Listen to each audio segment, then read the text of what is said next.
Hi, and welcome to the Genuine Happiness channel. Thanks for tuning in. I am in Fresh Pond in Middlesex County, Massachusetts, enjoying the evening time here, and the bugs are starting to bite me. But I'm here and enjoying, and today my intention is to talk with you about Ayurveda, which is the sister science of yoga. And I've been studying it a little bit and learning a little about some of the philosophy, and I'd like to share that with you to help you to create greater balance in your life. What I love about Ayurveda is that it's a different kind of way to think about food.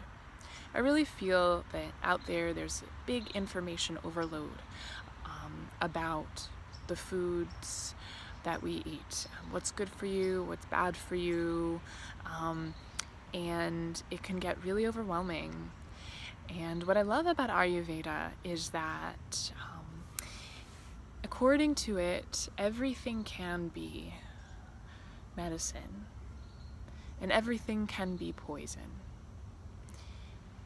It just depends on what you need and what you don't need.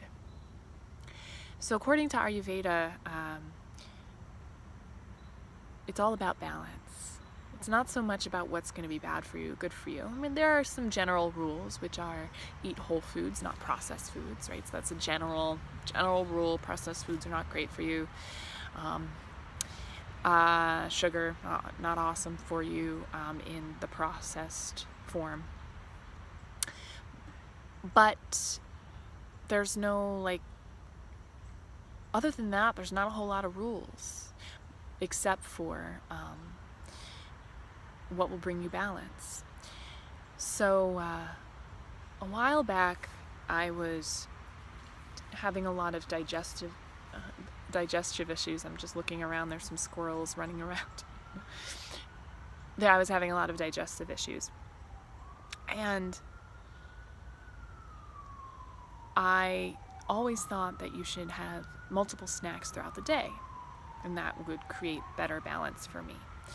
Well, I was struggling with a lot of digestion. I was struggling with a lot of bloat and gas, and I was told from an Ayurveda specialist to instead have either 2 to 4 meals a day, however active you are, but in between rest. Don't let your digestion work, because it's about feeding the fire. And if you keep,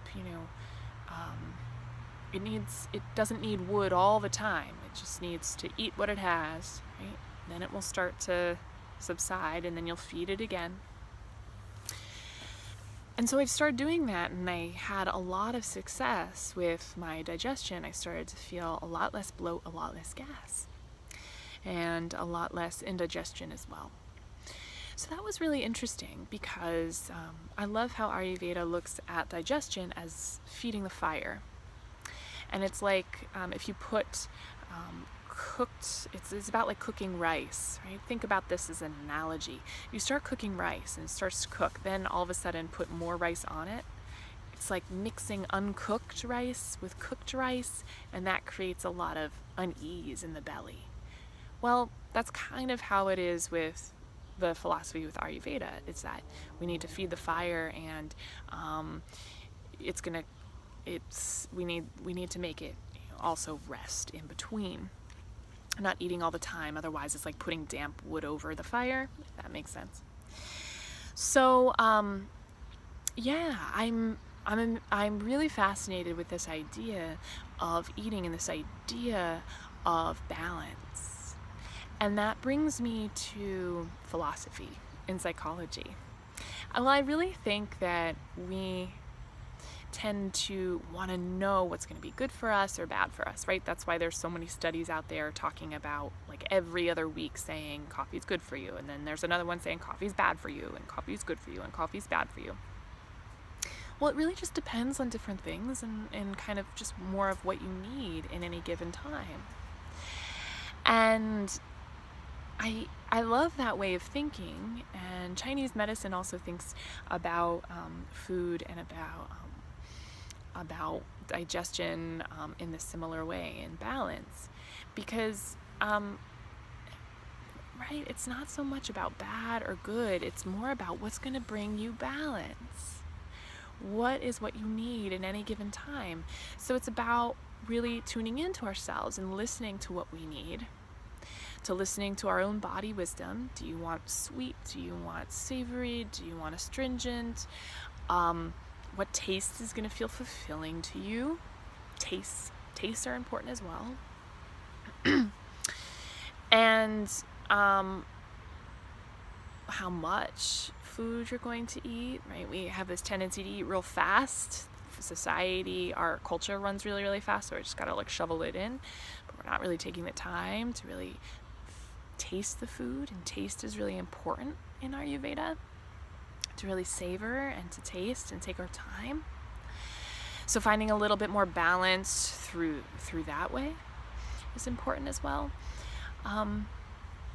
So I'm going to leave you with that question of what's going to bring you more balance. Maybe you want to journal about it, take out a pen and paper. What's going to bring you more balance? And that could be your food, but also how you live. What's going to bring you more balance in your life? So if you are go a lot right now, how could you maybe find more stillness? If you've been kind of really stagnant, still for a while, how can you bring more activity into your life? Think about these kinds of things. How can you bring more balance? But also, how can you bring more balance into your way of thinking? Instead of good, bad, how can you think of things in more of just what I need? What do you need in any given time?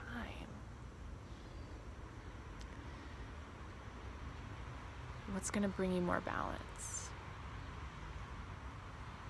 It's all about balance, finding more balance for you and your life. And when we have more balance, we have more health. Thank you so much for tuning in. Good luck finding more balance. Namaste.